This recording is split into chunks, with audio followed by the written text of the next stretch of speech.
Alright, and we are back to the Sunless Sea.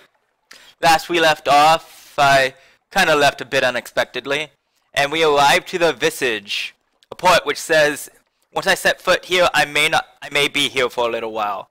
Which is strange, because it's the first place in the game which has warned me about staying too long. Which makes me a little wary. I was considering not staying here, like visiting for now. But the game has always been pretty nice at warning you whenever something is legitimately dangerous.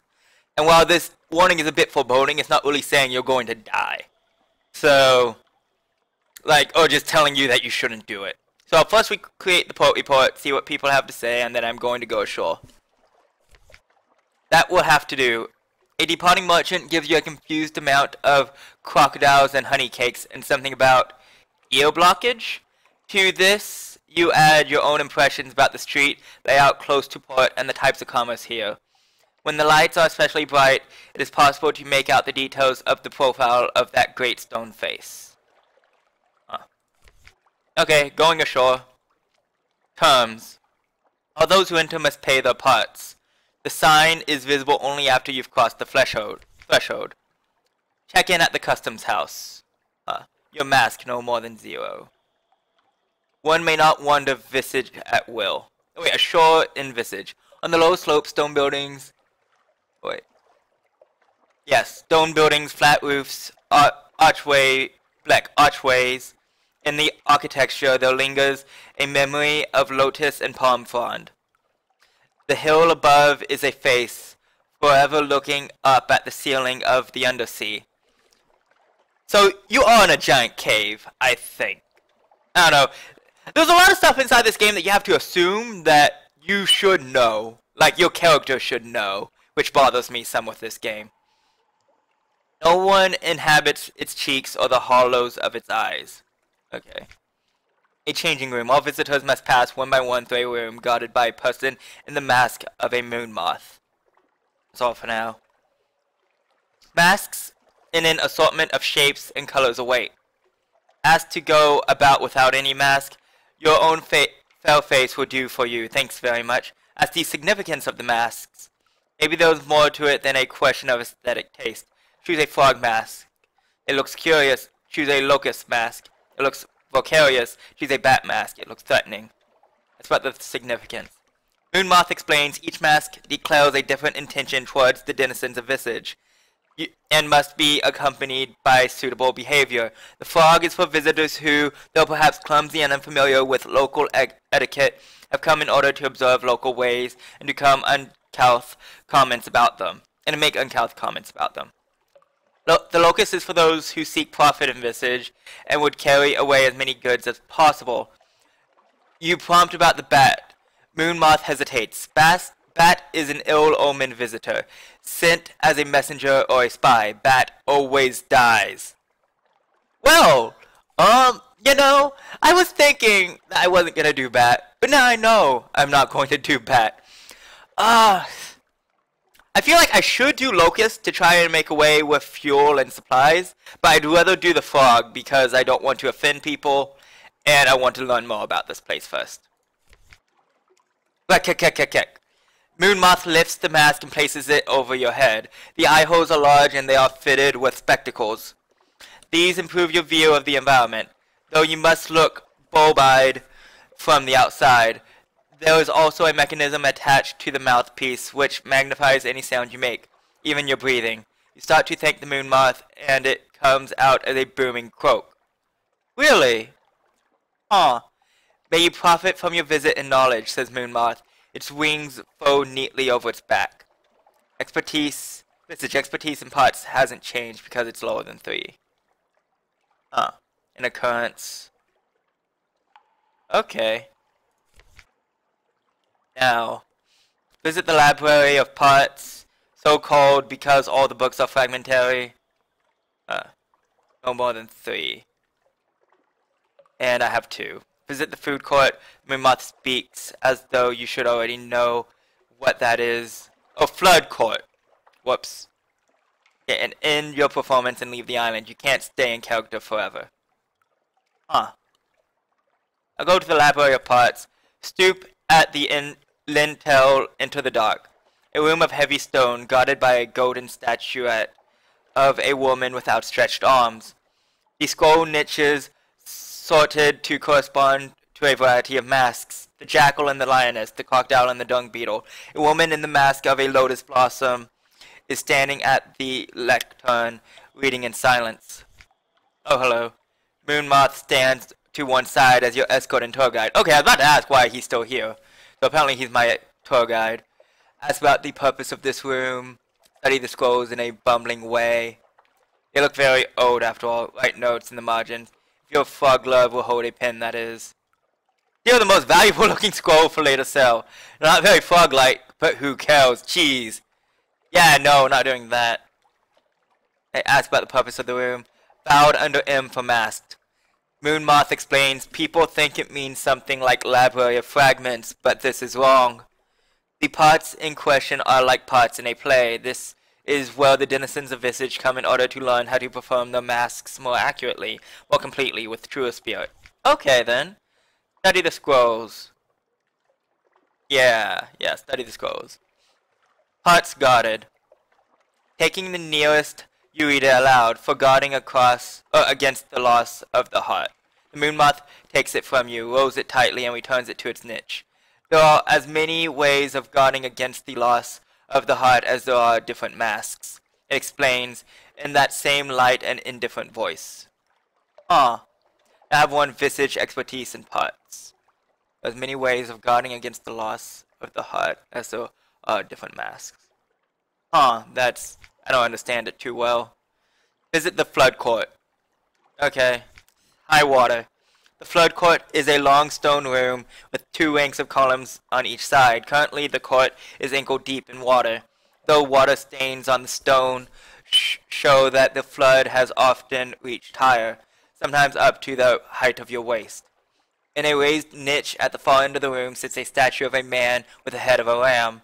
He holds a jar from which water flows out onto the floor. Okay, so more stuff in this room. Okay, ask about the purpose of this room. It doesn't really look as though it's good for anything.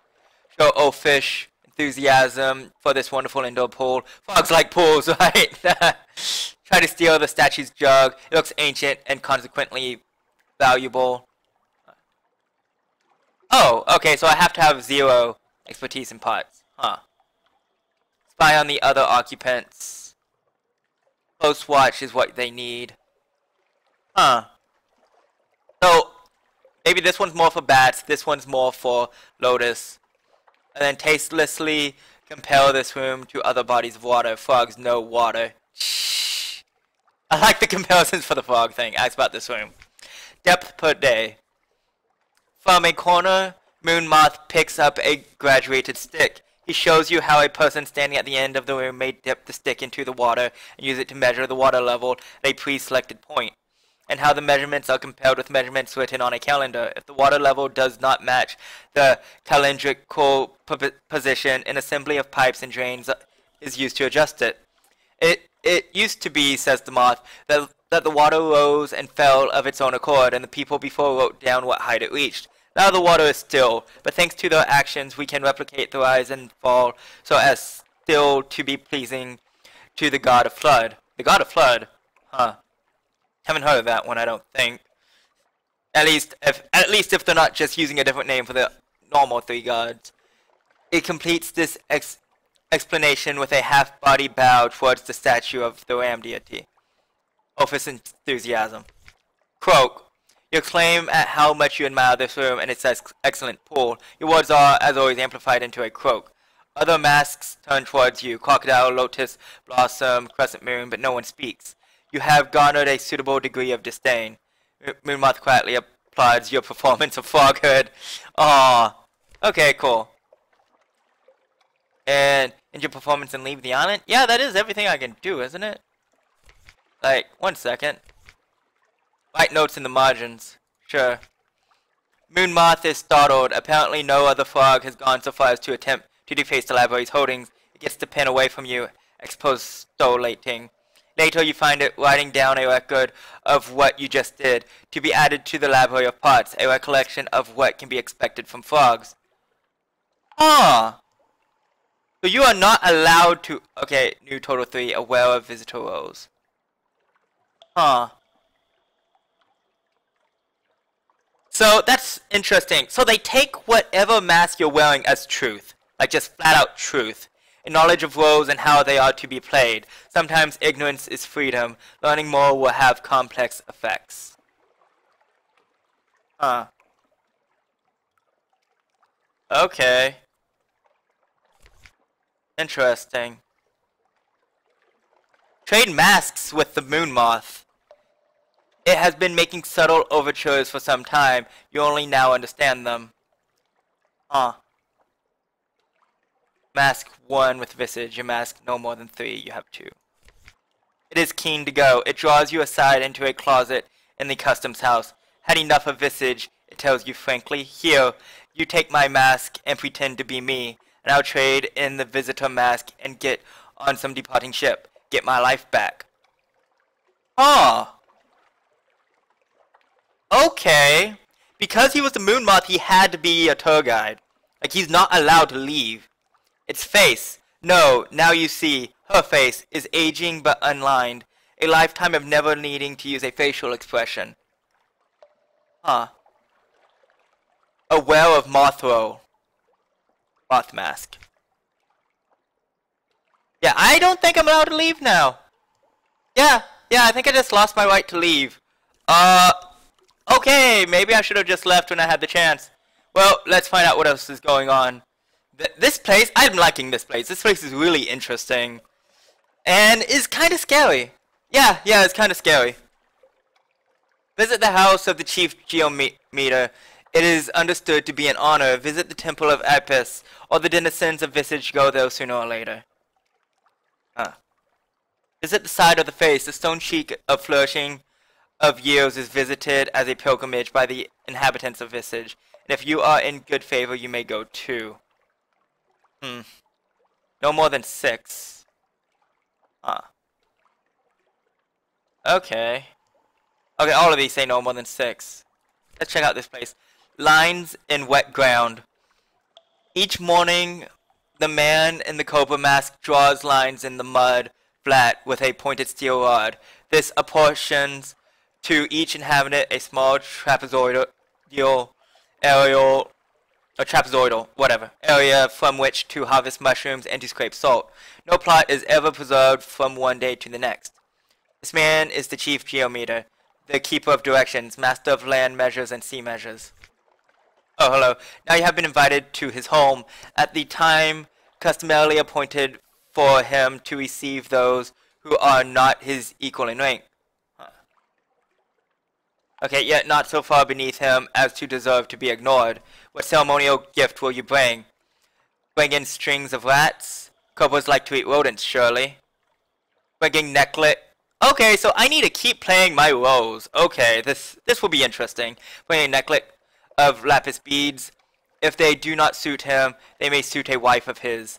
If they don't suit her, he can use them for an offering. But oh geez, there was a lot of stuff here. Bring a poem concerning snakes, copied on a new scroll, 800 lines of the scaly denizens of the snake pit. Bring a comb made of bone, perhaps he grows hair beneath his mask, which covers his whole head. Bring fresh candles, you have heard that he likes candles. Bring nothing. It is impertinent for one of lesser rank to presume to show charity to a superior. Do not go. It is necessary for him to offer, but incorrect for you to accept. I don't know. I don't know these things. Okay, so this is kind of like a riddle, it seems. So the lotus is for money, the bat is for danger, the frog is for curiosity, but they don't actually act like the animals, so forget the rats. He is the keeper of all measurements. So, let's see, the poem doesn't sound right. Comb might be. Let me see. I'm going to try bringing the comb, made of bone. No, flung away into a corner, broken. He is disdainful. What use for a comb to a man whose head is covered in bell scales day in and day out? From a joker, for instance, baboon mask, it would have been a very good witticism, but from you, no. Wholly out of place. New 5. Aware of Mothworld. Jeez, that was bad. That was really bad. I now have 5. Let's try the Apis. Jeez. The Wounded God. In the center of the temple is a black bowl with a white diamond on its face. It is tied in place with heavy robes, and it is wounded in the thigh. From this wound it bleeds copiously without dying. Apis Temple. Oh, this doesn't look pleasing. The priests gather around the bowl, capturing its blood in cups. Ask whether the bowl will be alright. It doesn't look well. Offer to sell them a new undamaged bowl. You could arrange an import through the proper contacts. Collect some of the blood for yourself. Perhaps it is a holy relic. Perhaps it could be sold as one to unsuspecting buyers elsewhere. Leave a respectful token of offering. Even wounded, it remains a god.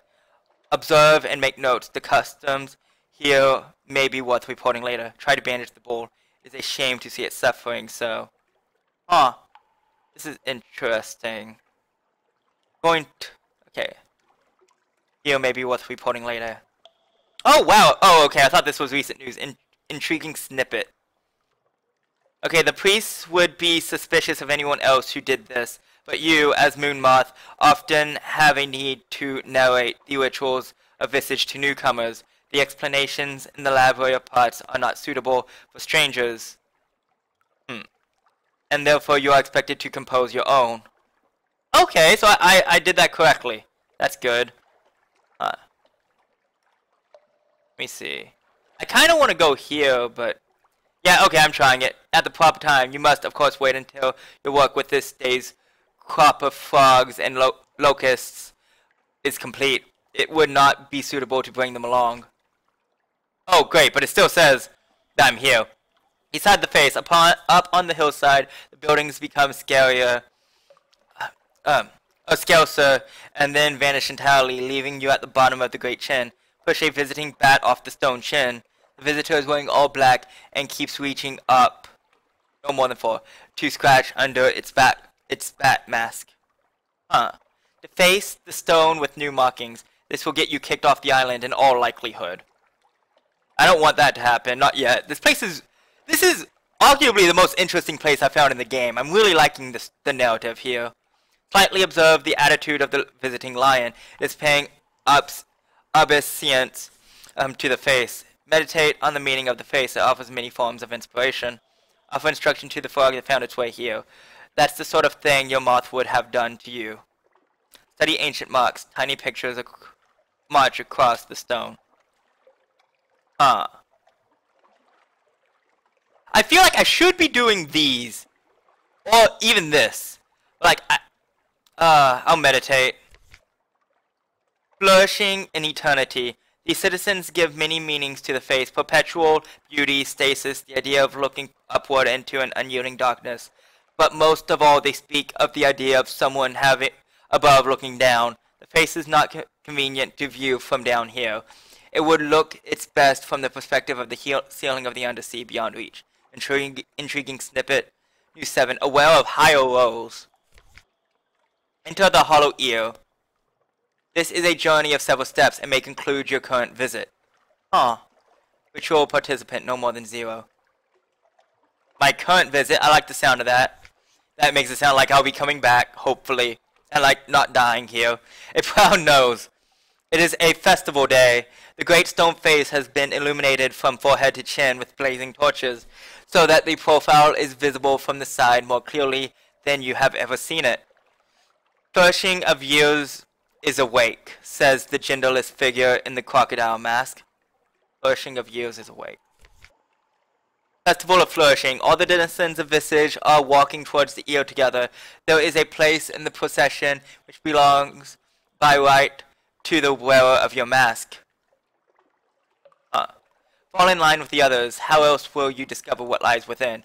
Fall in line with the others, secretly bring a flare with you. Perhaps you will need it in the darkness where you are going. Strip off your mask and prepare to depart. With everyone distracted by this festival, your departure would not even be noticed. Heh. Jeez. I'm going to bring the flail. Or do I want to bring the yeah, I'm going to bring the flail.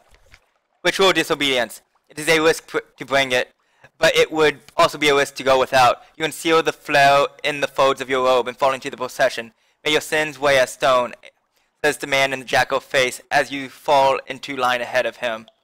In occurrence, ritual participant quality is now 1, carrying a flail. May your sins weigh as stone. That's probably not good. Inside the hollow of the ear, the road you follow leads up through switchbacks along the side of the face. You find, and finally to the ear of flourishing of years, then to the cave that is her ear. The tunnel bends back on itself, and all lights have now been extinguished. There is nothing to guide you but the hand of the person behind you on your back, and the movement of the person in front of you. The one who walks beside you wears a bat mask. Fortunately, the floor of the tunnel is very smooth and presents no stumbling blocks. Sound carries strangely in this place, however. Sometimes you cannot hear your own footsteps, and sometimes a breath comes back to you audible from someplace ahead in line. Try to run. You do not really know what this festival is or what it means. Continue. There's a secret in the dark. In line. The footsteps of the people are steady and synchronized, and you go together. For how many years has this been done, and for how many will it be done in the future? Watch your step here, says Bat Mask to you in an undervoice. I'm surprised so many people wear the Bat Mask if no one leaves alive with a Bat Mask. At least this is like the second person who I've seen with it. Watch your step here, says Bat Mask to you in an undervoice. Its accent is the accent of Wolfstack Docks. Floor is about to get squishier, and sure enough it does. Okay, carrying a flare and brave. Deep within, at last the tunnel opens up. You and all other congregants spread out in a cavernous space. A voice speaks in the darkness, a ritual preparation. Here at the new year, we gather under the one mask of flourishing of years. Her face is turned to the gods. Protected by her mask, we may remove our own. Protected by her script, we may speak outside our parts. Here and there is the sound of people fumbling with ties and strings. Your own face feels different with the mask off. Wait, listen.